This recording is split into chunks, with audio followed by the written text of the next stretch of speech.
mind blown from this next episode. What was it like sitting down with Rabbi Manis Friedman? Rabbi Manis Friedman, if you don't know him, he's YouTube's most popular rabbi. He has over 187,000 subscribers. Some of his videos have millions of views. It was a phenomenal sit down. We discussed what is it about money that makes the world go round? What advice would he give to someone who's extremely wealthy? What advice would he give to someone who has no money? Where do you go after you die? Ooh, I mean, wow, we're getting like spiritual over here. it was phenomenal. It's crazy how spiritual money is, but I was blown away. Without exaggeration, I could see this as being one of our most viewed videos, and I'm excited to see what the audience thinks. Can't wait to listen. Take a look. Being a Jew, awesome. Managing personal finances, not so awesome. Welcome to Kosher Money. Welcome, Rabbi Manis Friedman. This is a real treat for us. It's a little bit wild to see you in the flesh because I've consumed so many of your videos and you're usually behind the screen. So the fact that you walked in here with the glowing white beard, it feels like almost out of real life. But welcome. It's good to have you. So if you type into Google, the world revolves around, the first result that comes up is money. Yep, that's right there. The world revolves around money. I don't know if necessarily it's true, but what is it about money that seemingly makes the world go round? Well, if you want to get to the heart of it, what is the need for money? Only the human being has this crazy lifestyle. The animal goes outside, looks around, and finds something to eat. No, but we have to go through schooling, training, apprenticeship, and finally we got to get a job and then make some money, and then you can sit down to a meal and not starve. And why is that? It seems cruel and unusual punishment.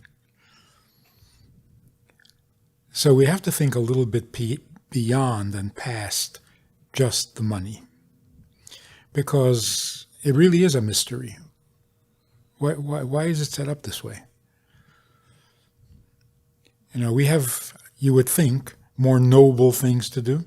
So our food should be available more easily so that we can be free to do noble things. And yet we have to spend most of our lives just preparing for the job that will make us the money, that will buy us the food, that will keep us from starving. I mean, that's it's crazy. So the reason money makes the world go round is because that's our survival. But the question is why? Why such a crazy system? And as long as we're talking about it, what is this craziness? We work 6 days a week so we can rest on one day? That's top heavy. You know, it's like we should work 1 day so we can rest in 6. There's these movements across the world now where 4 day week. Yeah. Right. Yeah. Because it should be that way, ideally. So here's the precautionary warning. You can get a lot of comfort from money.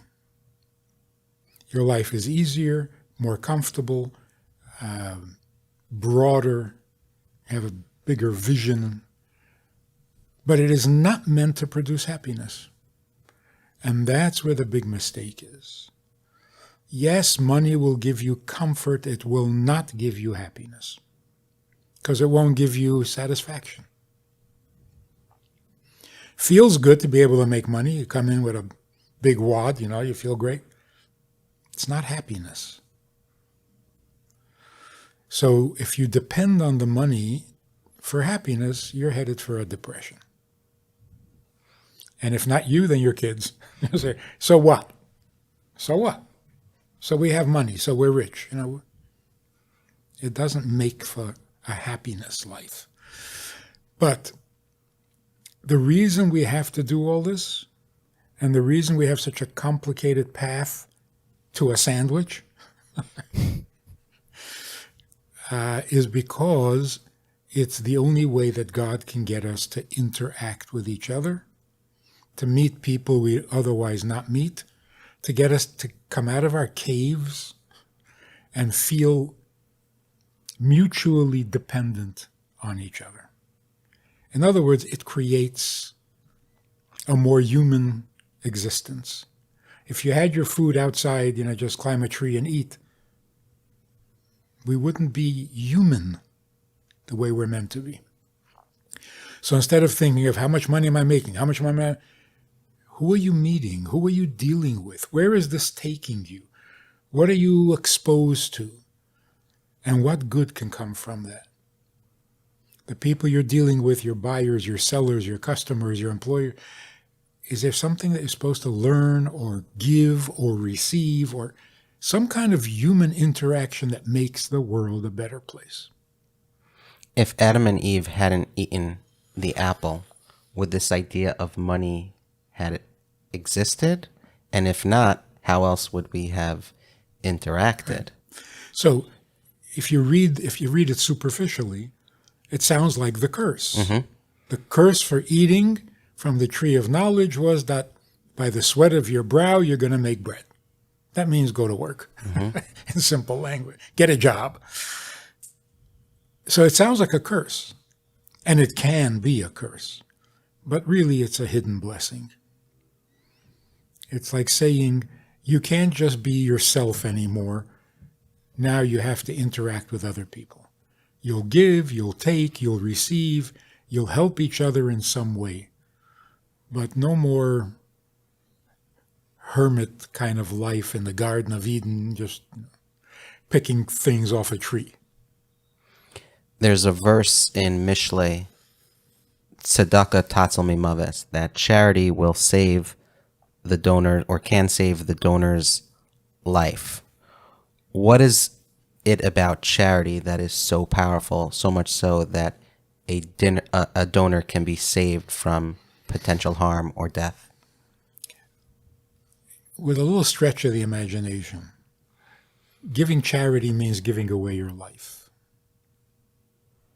I mean, imagine you have only $1 left and you give it away. Well, what are you giving away? Your life, your survival. So you, in return, you deserve to receive life. So if you give life, you get life. If it's not always that dramatic where it's your last dollar, mm-hmm. but every dollar could be your last dollar. And what do you invest in making this dollar? Pretty much your whole life. Mm-hmm. You got to wake up, you got to go, you got to work, you got to train, you got to learn. It's your whole life. Although we should make a distinction. There's a difference between existing and living. Huge difference. Existence means you take up space. Literally, that's the scientific definition. How does this exist? It takes up space. What does it mean to take up space? Can't put another microphone in the same spot. So for human beings, to exist means I take up space, which means you can't sit in my seat. It's mine. I was here first. We can't share the same space. If you take it to an extreme, Cain and Abel, Cain and Hevel could not share the same space. They had the whole world, and they couldn't share it. They must have had huge egos. Everything was huge back then. So existence means to take up space, which means intolerant of anything invading your space. In addition to that, in order to exist, you have to have certain resources. You need food, you need drink, you need shelter, you need warmth, you need cooling, you need all sorts of things just to survive, just to exist. So if you have everything you need for your existence, what have you accomplished? Nothing. No one is invading your space, yeah. And tomorrow you can do it all over again. You'll eat, you'll drink, So really, it's kind of depressing. And that's what we call existential angst. It hurts to exist. And that's why we're always asking, what is the purpose? Why am I here? Like, what's your problem? You don't want to be here? I want to be here, but I can't figure out why. Like, what for? So that I can not let you into my house? Because it's my house? And then give me food, give me drink, give me this, give me that. It's embarrassing and a little depressing. If I take my existence more seriously, I worry about it, I stay up at night worrying about my space and I'm going to get seriously depressed. Mm-hmm. But then there's also life.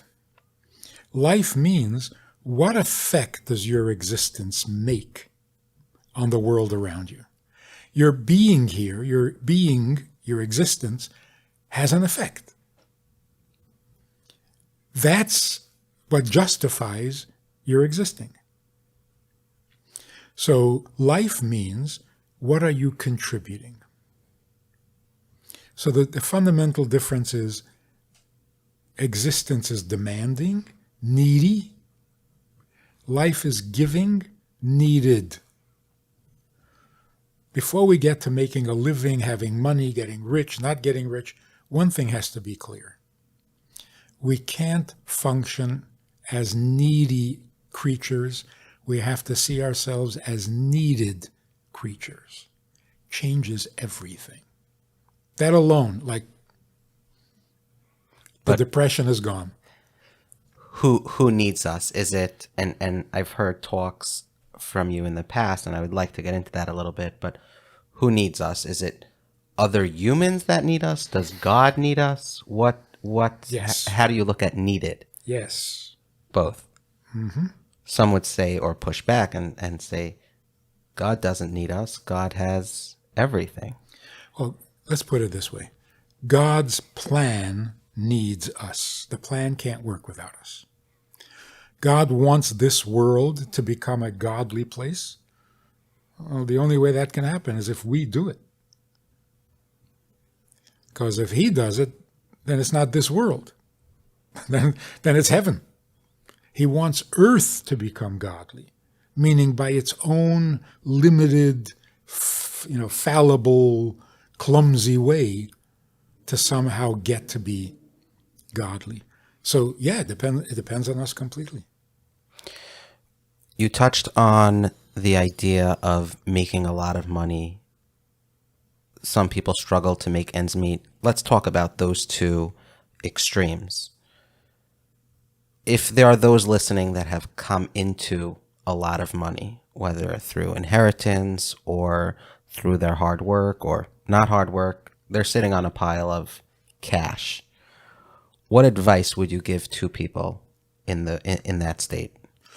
Yeah, there are people who win the lottery and their life is ruined. Mm-hmm. It's a serious, common event. Being wealthy or being poor has only one significant consequence. You're going to meet different people. If you're rich, you meet a certain kind of people. If you're poor, you meet a different kind of people.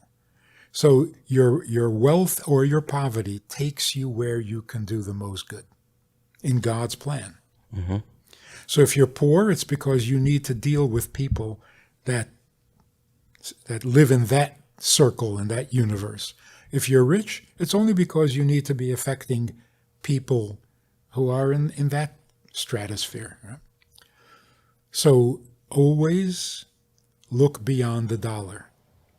Like follow the money? Mm-hmm. No, follow where the money takes you. Notice what's going on in your life. And, you went to make money, but you end up accomplishing something much more significant. Somebody you're dealing with, they don't look so happy today, and you ask them what's the matter, and they've got a serious problem, and you suggest something, you help them, or you just encourage them and put them in a better frame of mind. You could have saved a life just there. Does that mean to say that those who are poor and the people that meet that this is their lot in life, and for them to strive to get out of that is not something that they should be focusing on, meaning accept their lot. We talk about Ezu Asher Hasamech Bechalko, someone who's happy is someone who's content, or who's rich, someone who's content with their lot. Is that a life sentence almost? Is that saying basically, hey, don't strive for something more because real richness is you have it. It's there already. Or no, someone can actually do their efforts and their hishtadlis to strive for something higher. You always strive for higher. Otherwise, you'll never be rich. So that statement from the sages, who is rich, the one who is content with his lot, never going to happen. If you're content, you don't get rich. You sit home. Among the rich people, who is handling it and who is not handling it? In other words, not who is rich, who knows how to be rich. So it's not bait and switch. You want to know who's rich? Somebody who doesn't care if he's rich. No, don't do that to me. You should have said, who's happy? A person who doesn't care. Okay. But don't tell me he's rich and then tell me he's happy with being poor. Mm-hmm. That's not honest. So we're talking about a person who is rich, seriously rich. But there are those whose wealth make their life more livable, and there are those whose wealth make their life miserable. So what it's saying is, who is wealthy? In other words, who is a healthy, wealthy person? Who's handling their wealth well? The one who is content with their life, not with their money. If you're content with your money, you're not going to make any more. That is not the nature of wealthy people. So a person gets rich, they say all of a sudden you win the lottery or you inherit a lot of money, and all of a sudden your wife is not good enough for you, and your children are annoying, and your car is too old-fashioned, and your house is too small, and even your congregation and your community is not for you. Your whole life has to be exchanged. Why? Because you have money? That money is killing you. It's destroying you. So people who inherit a lot of money, they need a little counseling, some cautionary notes, because it doesn't, the suddenness of it, they don't have time to digest it and to work it out. And they don't grow into it, which is also, they didn't work for it. That is deadly. Undeserved, unearned. It's a gift, but it can be a poison. Which is why an honest day's work is what brings happiness, not the money that comes from it. So if you make more money than you feel you deserve, you're going to be thrilled, but you're going to be miserable. It doesn't give the contentment that life is supposed to give. So the great people in the past, the people we always looked up to as role models and so on, any money that came to them undeserved, they gave it away immediately. This is not really mine because I didn't earn it. So if they find money, give it away. They want to live off what they earned and deserved.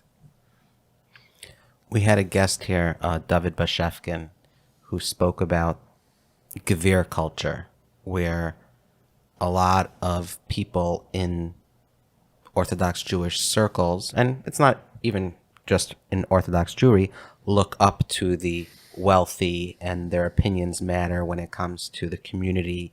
When you're rich, they think you really know. Right. Is that it's a problem in the sense that we respect them for their wealth, but then we also suddenly value their opinion. If they were to lose a lot of their wealth, I don't know if we would value their opinion. How do we tackle that Gevir culture? I think if we look more closely, People are not jealous of their money. They're jealous of their confidence, because rich people are confident, come across, and they're jealous of their happiness. If I could be as happy without the money, I would be perfectly okay with that. If I could have the confidence of a rich person without being rich, I wouldn't mind. So it's not the money that we're jealous of and that we're admiring. You admire somebody who speaks with confidence, even if they shouldn't, because they don't know what they're talking about. But you know, the same thing happens when you publish a book. If you're an author, then you are an expert on every subject that has nothing to do with your book. But, oh, he wrote a book. Oh, well, he knows everything. Which is... So again, it's not the book, it's not the money. It's the confidence. We can all use a little more confidence. Well said. Let's go to the opposite side. We were talking about an abundance of wealth. For those not making ends meet and watching this video, it's a real struggle, right? They're receiving letters in the mail from credit card companies. They have debt. What do you tell someone like that who knocks on your door, not looking for a check, but for advice? That is dangerous. The reason people are not making a living, can be so many different things, and if you focus on the wrong thing, you're just going to make the person more miserable. Yeah. Why can't you get a job? Let's not go there, because who knows? Woody Allen, in the beginning of his career, had a record, an album of comedy, and he has this routine about how he was in a car accident. And he had a near-death experience. He was dying. And his life flashed before his eyes. And he saw his father, Zeke, coming in from the fields with the cows. And his sister, Annabelle, was bringing the eggs in from the chicken coop. And, wait, I'm a Jewish boy from Brooklyn. The wrong life is flashing before my eyes, and I got 2 minutes to live. The wrong life cannot flash before your eyes. It does not happen. So the poor man who looks at the rich man and says, isn't that supposed to be my life? Well, what am I doing here? I'm supposed to be... No. Your life is never wrong for you. Because if it's your life, well, first of all, it's the only one you have, so don't knock it. But if it's your life, live it. It's yours. It's not like my life took a wrong turn, and all of a sudden I'm not where I'm supposed to be. You're exactly where you're supposed to be. So it's not like the rich man took your life away, stepped into your shoes and pushed you out. No. He's got his life, you got yours. Again, look past the dollars. What does your life consist of? Which people do you interact with? What issues do you handle? They're different. This is where you belong. If you were rich, God wouldn't need you. So it's not going to happen that way. But you can go from one to the other.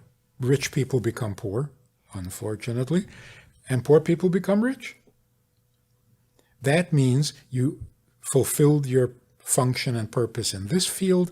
Now you're being moved, or you change careers, you change professions. You meet different people. So when God decides to move you, he'll move you. But never jealous of someone else's life? Why? The cost of Jewish living, and we ran through the numbers, is extremely high in comparison to the cost of an American non-Jewish family, where if you live in the tri-state area, in order to just make it without any lavish vacations and things of that nature, you need to be in the top 3 to 5% of income earners in America, assuming you're paying full tuition and you're keeping kosher, and the cost of living is admittedly a lot higher. How do we look at that, and for those that, and we always say it's a beautiful living, but it can feel strenuous to some. How should people look at that, specifically Orthodox Jews? The biggest challenge, the most noble challenge, is the idea that he who gave life will also give meals. Man de yoav chaye, yoav mezena. If he gives you life, he's going to give you what to eat. Relax. You're not starving, you're not dying, you're not going anywhere. So the stress is a little self-inflicted. It's really not in our control at all. And when you get right down to it, loy lachachamim lechem, being smart does not guarantee wealth. I mean, look at who's look at who's wealthy, and look at all the people who are poor, who are brilliant, and they tried it all. They did exactly the same thing the rich guy did, and they did it better, and nothing came from it. And the other guy didn't know what he was doing, and everything turns up roses. So it's obviously out of our control. On Rosh Hashanah every year, God decides how much money you're going to make that year. It's written in stone. There's nothing you can do to change it.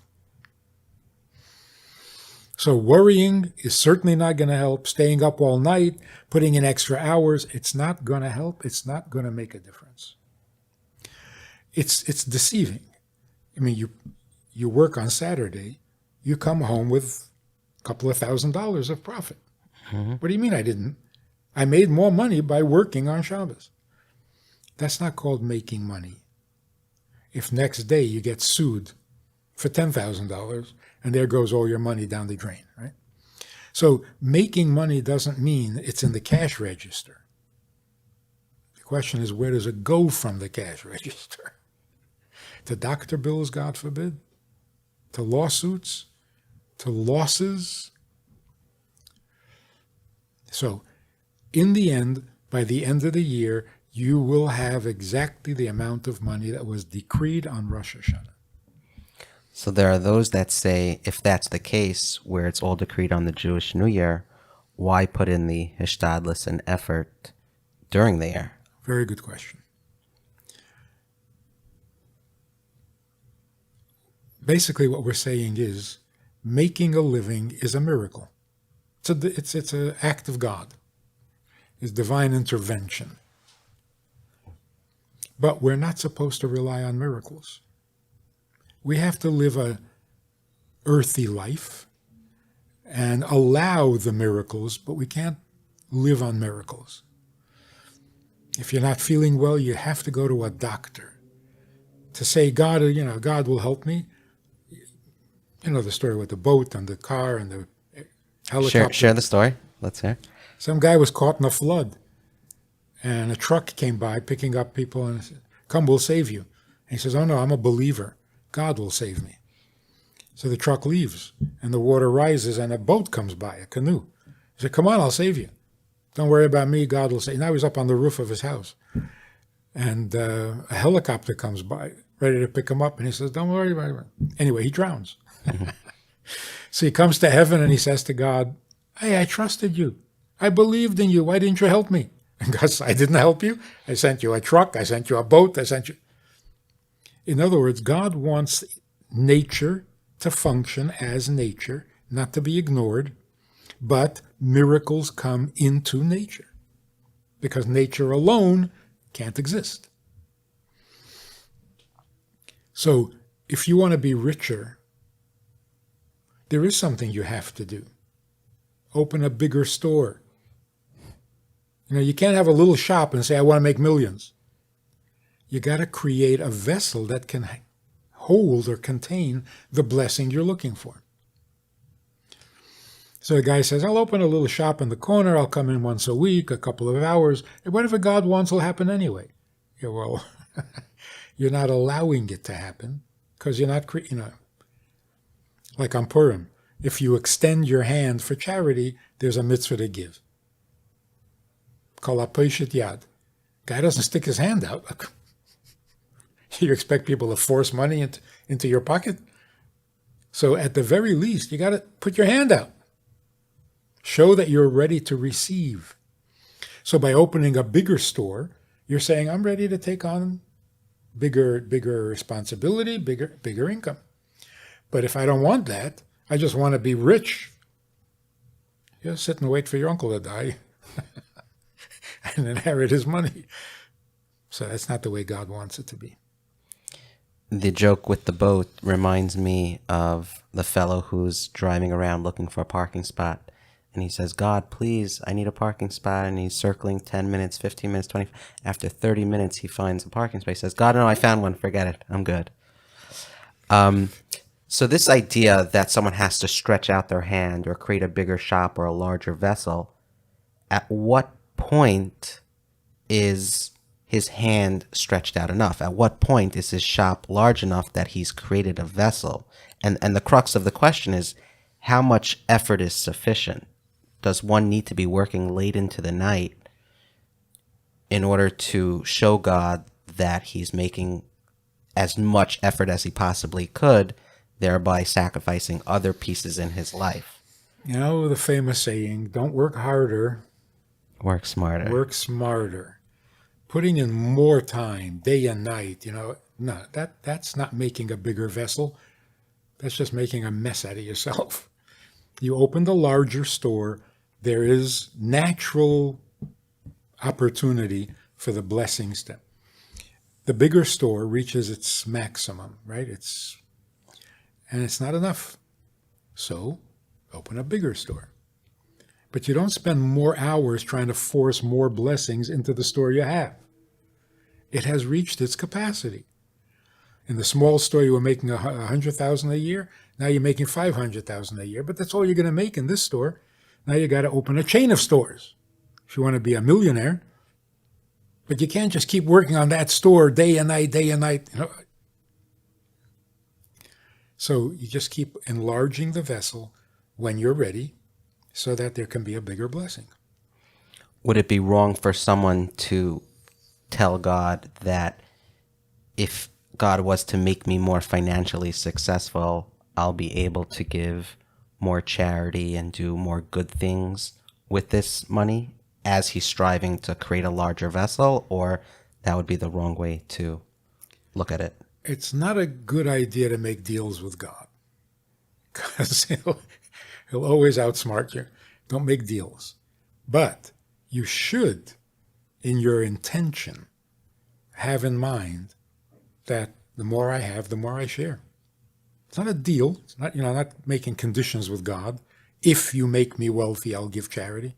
No, I'm going to give whatever I have. I'm going to give 10%, 15%, whatever. Mm-hmm. Because that's what you're supposed to do. It's not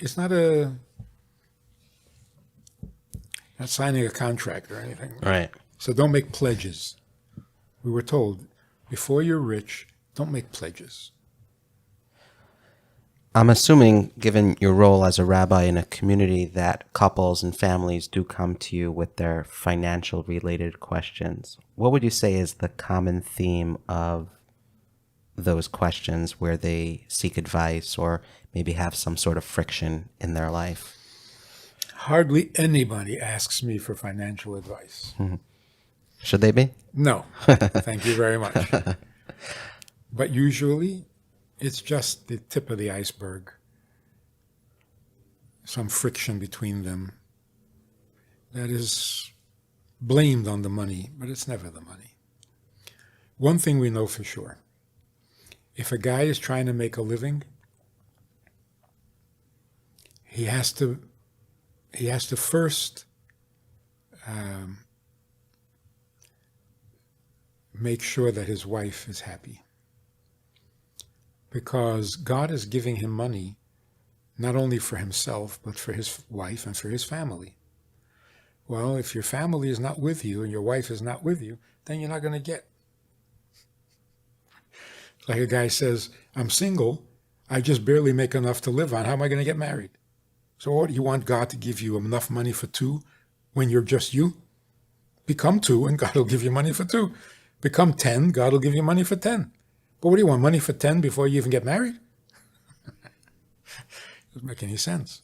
You've hit on something there where there has been discussion from families, given the cost of, say, private yeshiva school tuition, that people are nervous to have more kids because that will mean larger expenses.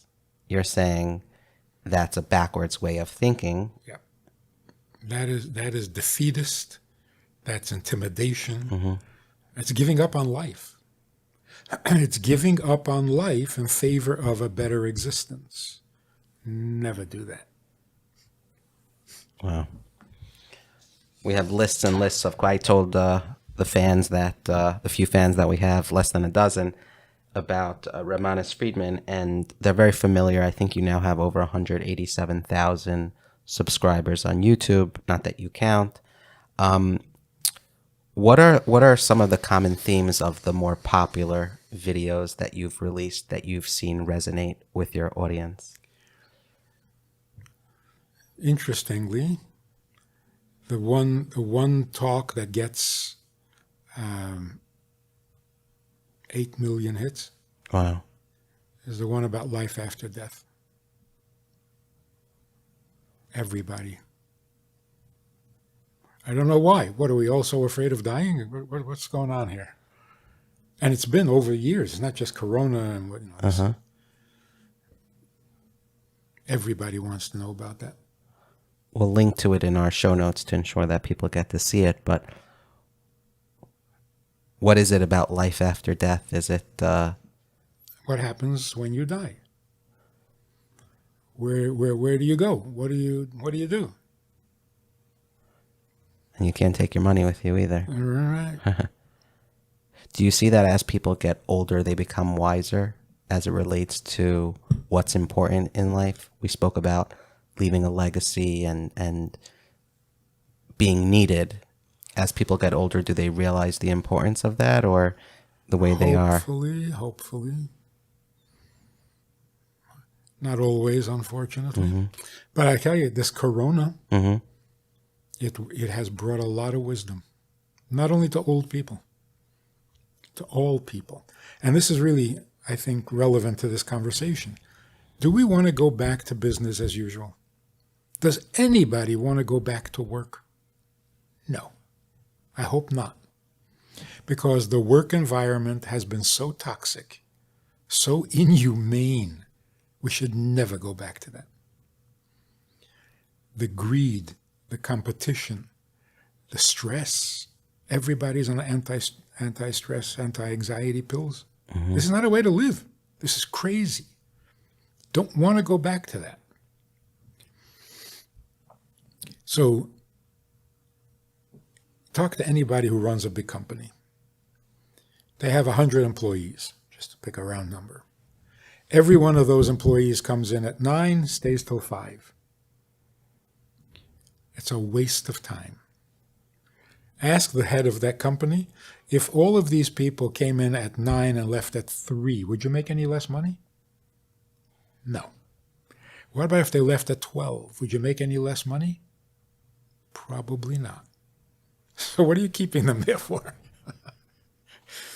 What you're doing is you're giving them too many hours for the amount of work they're going to do, so they get kind of sloppy. You know, what's the rush? I got more hours. I got more time. I'll do it soon. I'll do it later. I'll take a break. I'll go. If you had 3 hours of focused work, you would make as much money as you make now. So what they should do is put in the 3 hours, take a lunch break, and then get back together to figure out ways of making the community better. You've made your money. Now let's think about everybody else. You're capable people, obviously. You're employed, you're creative, you're intelligent. So why not spend a couple of hours trying to do something for your neighborhood, for your community, for your congregation, or for the world if you're that big? People would come to work with a whole different attitude. It wouldn't be this greedy, grabbing rat race. Who needs that? It's a phenomenal idea. We had spoke about realistic ways on how we can lower tuition costs, and one of the ideas was a large accounting firm that has the resources to help a school manage their finances or their back end, where it wouldn't be much skin off of their back, but if they allocated X amount of hours / employees to that cause, they can help a communal organization. And it's within the theme of tapping into this. Are you familiar with any companies that are doing something like that, or There's one company that I spoke to who's doing it. in what industry? Real estate. Real estate. And has it impacted their business in a negative way? No. And the employees appreciate and they see the value in giving back? Yeah, so going to work is not a grind. It's not a burden. It's not. Suddenly, it's a noble thing to do. And it does bring happiness, Beautiful. which money can't. I just heard this cute, I don't know, Yeah. how much time do we No, have? we have a few more minutes. Go ahead. There's this little scene where this guy says to God, I can't do this. I can't. I work, I run, I have no life. I have no life. I'm down to $20. I have no life. Give me a life. So God says, really? No life? Give me the $20, I'll give you a life. The guy says, okay. Whoa. If I give you the $20, I won't have any money for gas for the car. God says, oh, you have a car. Give me the $20 on the car, and I'll give you a life. I said, all right. Oh, wait, if I don't have a car, how am I going to get to work? So God said, oh, you have a job. So give me the job and the car and the $20, I'll give you a life. He says, all right, but if I give you my job, how am I going to pay the mortgage? So God said, oh, you have a house. Give me the house, the job, the car, the $20, I'll give you life. He said, but if I give you the house, where's my family going to live? He said, oh, you have a family. Give me the family, give me the house, give me the job, give me the car and the $20. I'll give you a life. He says, okay. God says, good. Now, here's $20. Here's a car. Here's a job. Here's a house. And here's a family. You got a life. We sometimes think like you're chasing your life and you're running in the wrong direction. You have a life for which you're willing to go to work to support. Don't forget them and then complain you have no life. This is the challenge of today. Women are going to work, not only because they need another check, but because women are tired of being a one-parent family, because men are not part of the family. They got careers. So for a long time, women put up with it, thinking, yeah, that's, men supporting their families, beautiful. Turns out men aren't supporting their families. Their career comes first. In fact, the family is like an annoyance. The wife calls in the middle of the day, what do you want? I'm busy. I have no time for family. So the wives realized they're alone. And eventually they said, look, you're not going to be part of the family, and neither am I. I don't want to be a one-parent family. So I'm going to work too. Problem is they both forgot that they have a life. And they're so focused on existing that it's really depressing. We have now on the Living L'Chaim Network, our YouTube channel, tens of thousands of subscribers that are not even Jewish, that appreciate the wisdom that our guests have been sharing. And it's been eye-opening to non-Jews who may not have had exposure to the world of Judaism in Trinidad and South Africa and Australia, maybe even in Minnesota as well. If you had a message for our non-Jewish community, not necessarily on behalf of the Jewish people, but something for them to know about Judaism that they have not been exposed to, what would that be? Whether it be a message or something to know about Orthodox Jews and Judaism and Torah? We're always very proud and keep reminding the world, we gave you monotheism. That was 4,000 years ago. What have we done lately? Yeah, that was great. That was really, really great. There's hardly any idolatry going on, Monotheism is universally accepted principle. There's one God. That's it. Okay, we can debate, Christianity and Islam, Muslims have a little difference of opinion on that. But the principle is there, right? There's one God. What more can we share? Being a light to the nations? What are we offering? 10 Commandments? They got it. The Bible? They got it. Now what? I think the message which everyone needs to hear, this one God that we believe in, who created the whole world, he has a big investment in his creation, huge investment, because there was only him at the beginning. And what was wrong with that? Why wasn't he perfectly content? There's just him, no complaints, no demands, no kvetching. Nobody's accusing him of being cruel. Why did he mess it up? There must be a really strong, driving interest to make all this worthwhile for him. And we've been ignoring that. We're so focused on what we need him to do for us, we forget that his investment is the big one. Mm-hmm. I mean, if this world disappears, would I care? It's not my problem. It's his world. He cares. So again, we've put ourselves in such a needy position in our relationship with God that it has become a one-way relationship, which is no relationship at all. When we serve God, we're literally giving him something that he can get only from us. Otherwise, it's not a service. You want God to help you, to save you, to protect you, to bless you, and that's called serving him. It's so self-serving. It's not nice. It's like a bad marriage.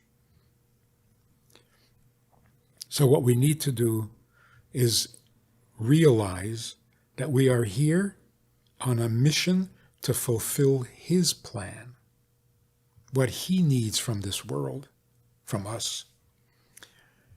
So we are needed, not needy. Everything we do is part of his plan. Why do I have to go to work? I don't know. That's how he set it up. You want to call it a curse? Whatever. But I didn't do this. Why do I even need to eat 3 times a day? I want to quit. I can't. Why? Because it was never my idea in the first place. God needs me to consume food. It was his design. So instead of feeling so needy and constantly making demands of God, give me, help me, teach me, show me, love me, it's narcissistic. We have to become a little more noble than that. A little bit. You wake up in the morning, what can I do for God's world? What does God need from me? Because I am needed. I really have not many needs. Beautiful. Because I didn't ask for this. So why do I need to eat? I didn't ask to be born. It's an interesting thing that's happening now. It's like the cutting edge of people are no longer threatened by death the way they used to be. Like teenagers, you say, don't mess with drugs, dangerous. And they say, yeah, so? Like what? Well, it might kill you. Yeah. What's your point? In the olden days, that enough said. You got to get up and plow the field, back-breaking work, and you got to milk the cow 4 o'clock in the morning or you're going to die. Oh, that's it, right? Need, what is the expression? Need is the mother of all invention. We were driven by need. Well, something happened in the last couple of years, and people are saying, you know what? I don't care. I can't live my entire life so that I don't die. It doesn't make sense. So you better tell me something more meaningful than, oh, you're going to die. Where does that apathy come from? It's not apathy. I think we're getting closer to the truth. Because that has been the reality. You must live. Why? Because otherwise you'll die. That is not a logical argument. Mm-hmm. You have to live so that you live and not die. No. So when we ask, what is the purpose of life? We're not depressed. We haven't given up on life. We're just saying there's got to be more to this than just not dying. So all of a sudden, there's a certain wisdom that is dawning on the world. I am not needy because I don't need any of this. And you can't threaten me with death. Because why must I be alive? Why? I like it. I'm fine. I'm not suicidal. But why? Now we need to come up with some answers. And that's why people are turning to Judaism. Judaism is the only source for information that makes this world significant to God. Because most religions, no, this world is just a pain. Get through it quickly with as few scars as possible and go to a better world. That doesn't help make life here any better. Judaism is a living godliness, not a heavenly one. It doesn't dismiss this world in favor of paradise. And that's why Jews don't really want to go to we don't go to heaven. Oh, can't you just wait? You can't wait to get to heaven? Oh, I can wait. I can wait as long as I have no interest in going to heaven. What's there? In heaven, when you die, which you shouldn't, but when you do, in heaven, you are pampered. You're retired. You did your job. You're a good boy here. Enjoy. We don't want to be retired. We want to be productive. We want to be active. We want to be contributing to God's plan. So the message of Judaism, going back to your question, the message of Judaism is, don't go to heaven. Don't even think about heaven. Bring God here. Don't go there. And all the souls that are in heaven, they're miserable because they can't wait to come back. Here's where all the action is, and there is no better place. Is there a book that you have not written that you recommend to people to read? People are always looking to hear what inspires and interests our guests. Is there a book, whether related to finance or not, that you recommend to people? A good book on life, Towards a Meaningful Life. Mm-hmm. Oh, it's called Towards a Meaningful Life? Mm-hmm. Okay. We'll put that in the show notes. People who do have follow-up questions for you, I'm assuming, there will be many. Is there a good way to reach out to you, a website, an email address? If they Google your name, I'm sure they'll be able to find you. The best way is to go to itsgoodtoknow.org. Itsgoodtoknow.org. Do you receive quite a bit of communication? It's good to know, yes. It's good to know. It's goodtoknow.org. Wonderful. Well, thank you so much for joining us, Rabbi Manis Friedman. Looking forward to having you back again soon, and we appreciate your time. Pleasure. Thank you. Thank you for watching another episode of Kosher Money. Talking about kosher and money, you know what's free? What is? Subscribing to this YouTube channel or subscribing to wherever they're listening to this podcast. Listeners from dozens of countries are pouring in. We love your feedback. This video, unlike most of our others, has timestamps on the bottom, and that was because of your feedback. You wanted it, you got it. What else do you want? Let us know. We should have swag, by the way, Kosher Money swag. Ooh. We should work on that. Okay. But if you have an iPhone, head over to the podcast app, search Kosher Money, subscribe there, give us 5 stars, write a review. It really helps us in the rankings, brings more people in. And we love it. Like, Yeah. that's our juice. Like, we get like weak when it's not, and then Kosher Money, 5 stars, we just Energy power up. boost. Yes. Yeah. Love that. Spotify, I think you can rate on Spotify now. If you have any questions, financial questions, hit up info@livingsmarterjewish.org. Zevi and the team there have received hundreds of questions, emails, the budgeting sheet. Right. That's been off the hook. And guests, if you have guest suggestions, we want to know. Yeah, and you could go on our website, go to livinglechaim.com, and there's a nice form, very short, and you fill out who we should have on, why, and that's really easy and simple to do. Well, I think we covered everything in this outro. Yes. See you next week. The Kosher Money podcast is hosted by Eli Langer, run by Zevi Woolman, Eli Langer, and myself, Yaakov Langer, and it is produced by Living L'Chaim. For more awesome podcasts and shows, check out livinglechaim.com. Check us up on YouTube or wherever you listen to your podcasts. Living L'Chaim.